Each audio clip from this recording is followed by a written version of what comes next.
All right, good morning, and thank you for being here this morning.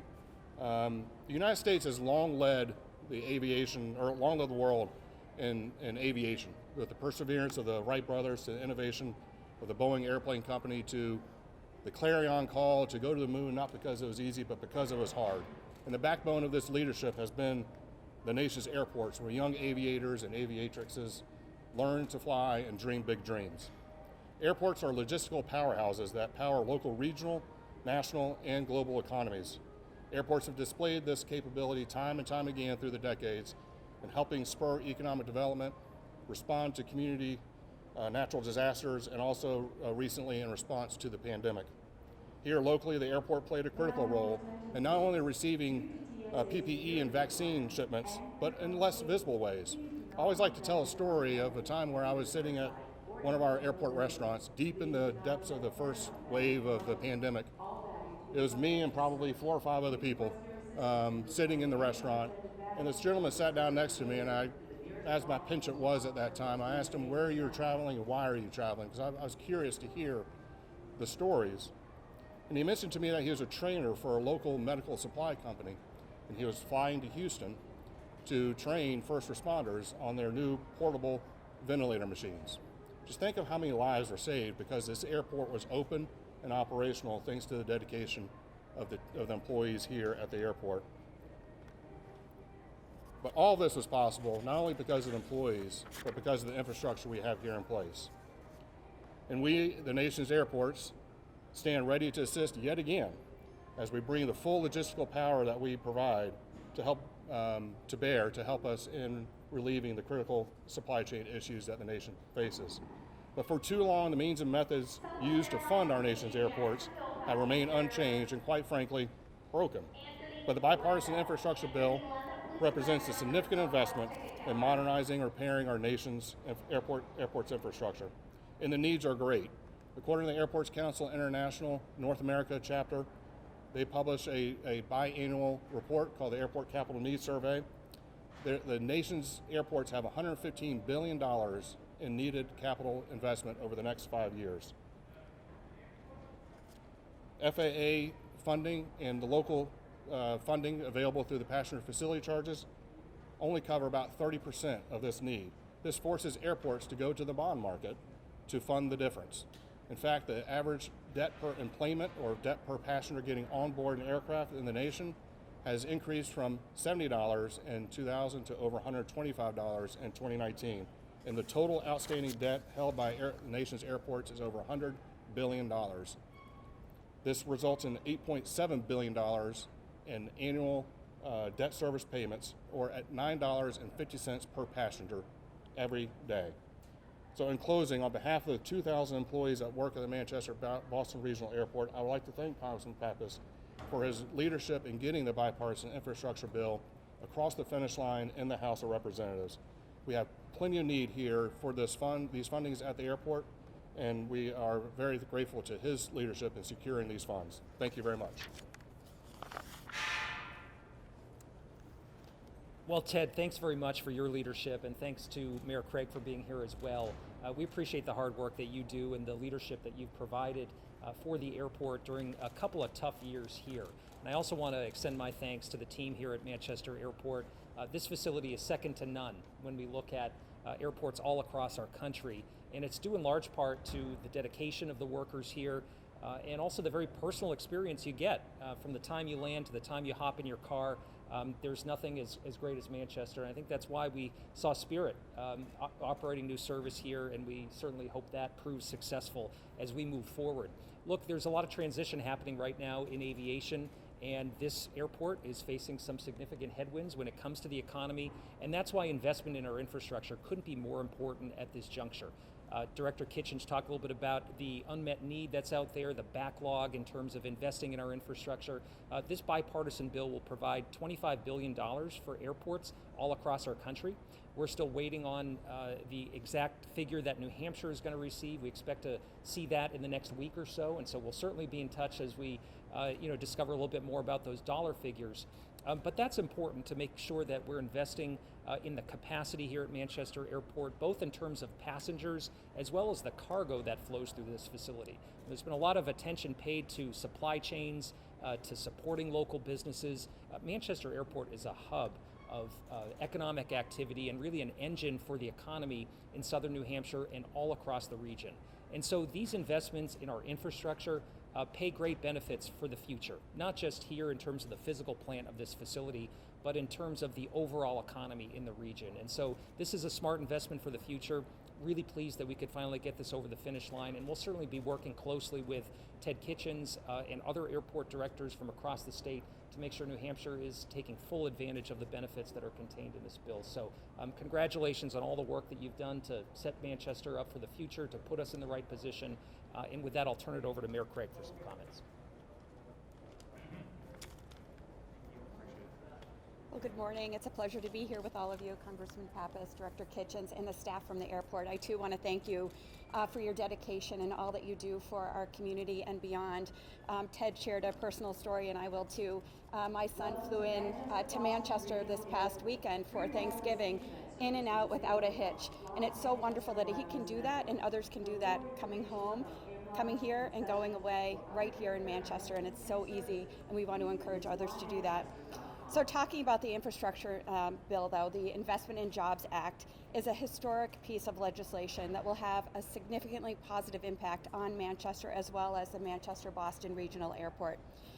Although we know the numbers are not final, we anticipate about $22 million over 5 years coming to Manchester-Boston Regional Airport, plus competitive grant opportunities, which will significantly help us with investing in repairing our roadways, our runways, as well as terminal improvements. Our airports, as you've heard, were among the hardest hit industries during the pandemic. And so it's really encouraging to see these federal funds come in to increase travel to and from Manchester-Boston Regional Airport so that we can jumpstart the economy here in the city and throughout the state. I too want to thank Congressman Pappas and the rest of the federal delegation for getting these funds to airports in the state of New Hampshire and understanding the significant positive impact they'll have. Thank you. Happy to take any questions. Ted, where are you going to use the $22 million that the mayor just talked about? What do you see as the pressing needs there? Well, as the mayor alluded to, we have some significant capital projects. Both of our runways need to be repaved over the next 5 years. Our terminal roadways out here are in need of repair. We're putting some federal dollars right now into these escalator replacement projects, but we could use the other two escalators to be replaced as well. And there are other needs. Some of the finishes here in the terminal, our restrooms need to be redone to allow for the contactless journey that passengers are expecting, especially in a post-COVID environment. So there are tremendous level of investments that are necessary. As we know what the numbers are and as we know what the rules are around those funds, we'll get together as a senior team and see what we can afford in addition to some of our airport cash contributions. But there are going to be some hard decisions to be made because all the funding put together, what we anticipate our funding to be, may only cover about 75% of our 5-year development program. So there's still going to be 25% of the projects that we're just going to have to make some hard decisions on whether or not we pursue those or we defer those to future years. So, long answer, but we really don't know quite yet. Congressman, the mayor talked about the ease of coming in and out of Manchester. The one thing that keeps people away is the cost. The flights in here are significantly higher than, say, if you go to Logan. Anything that can be done on a congressional level, whether we're looking at subsidizing regional airports like they used to, as far as to keep them open, or what do you see as that? Well, we know that Manchester Airport has a successful story to tell, and that's why we saw Spirit Airlines decide to operate new service here. That's getting off the ground and is proving successful. That's a low-cost carrier, and we know this is a market where people price shop, as they should, when they're looking for fares. So, Manchester over the last couple decades has seen a lot of business go down to Boston because low-cost carriers were locating there and growing there. But I think, we're in a real paradigm shift here in the aviation industry as people are looking at the kind of quality service that can be provided. I think the best thing we can do at the federal level to support that is by making sure that this airport continues to be as convenient as possible, by investing in the physical infrastructure, by making sure that there are transportation connections here at Manchester. We've got the potential to develop rail service up the Merrimack Valley that could connect to the airport. That's one thing that airlines potentially would look at when looking to grow service at an airport. So I think infrastructure is one way that we can set local, regional airports up for greater success across the country. And I think some of the priorities that Ted sketched out are absolutely the things that airlines are looking at when evaluating whether to grow here at Manchester or pursue options somewhere else. The story that Manchester has to tell, as I said, is second to none, and I think they're going to continue to make a successful case. And Mayor, could you just talk about the economic engine and that the director referenced kind of in the beginning? What this airport means to Manchester? Yeah, I mean, this is not only an economic engine for the city of Manchester, but for the entire state and region, quite frankly. And I think it's important to look at what this airport has done since Ted Kitchens has been here. So he's effectively looked at the operation since he's been here and did some significant refinancing to make it very appealing for other airlines to come, brought the cost per enplanement down. And so what we see is, people flying into Manchester, they stay here, they spend their money here, not only in Manchester, but throughout the state. And so it's critical that we continue to make sure that Manchester Boston Regional people understand that it is critically important for them to fly in and out of instead of going to Boston. It impacts our daily lives and what we experience here in the state. And it's so easy. It's cheaper to park, it's easier to maneuver and hop right on the plane. So again, what Ted and his team have done here over the last few years has really made an impact. And as Congressman Pappas mentioned, having Spirit Airlines here now provides a cost-effective alternative to get to where you want to be now, not only to the destinations of Florida and South Carolina, but from those areas they can go beyond. So it's really important to our communities.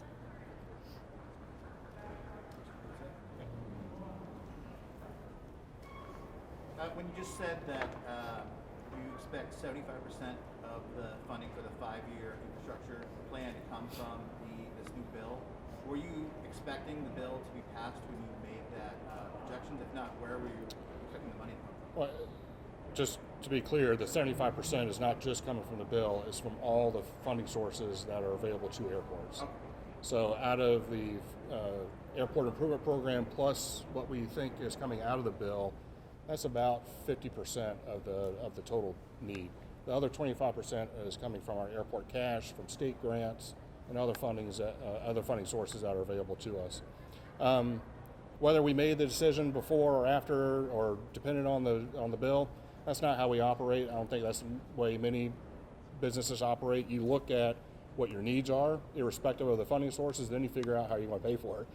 But the needs are the needs, and at some point we would have to either go back to the bond market, which we don't necessarily want to do. I've spent, as the mayor mentioned, much of my time here trying to get us out from underneath our long-term debt. But if we had to go there, we would go before the board of mayor and aldermen and ask for the ability to go borrow some additional funds. But we hope that that's not going to be the case. And so it's about prioritizing those investments and making certain that we're getting the highest and best use, we're putting those dollars to the highest and best use here at the facility to invest in the operation and make certain that we're providing a high quality customer experience. I mean, at the end of the day, that's what it comes down to, is that customer experience. And the customers need to support the airport. We've mentioned this many times from this podium, but not to get too deep into the finances, that will affect how much funds we actually get out of this, because the way the FAA will appropriate these funds to different airports is going to be based on our share of the total demand. And if we're exporting that demand to Massport, then they're going to get our share of funds, despite it being our economy and all the investments that we're making in the community to generate the economic activity that is resulting in a demand for aviation. We should want to capitalize on that. We should want to keep that demand here at the airport so that we can get our fair share of funds coming back into the state.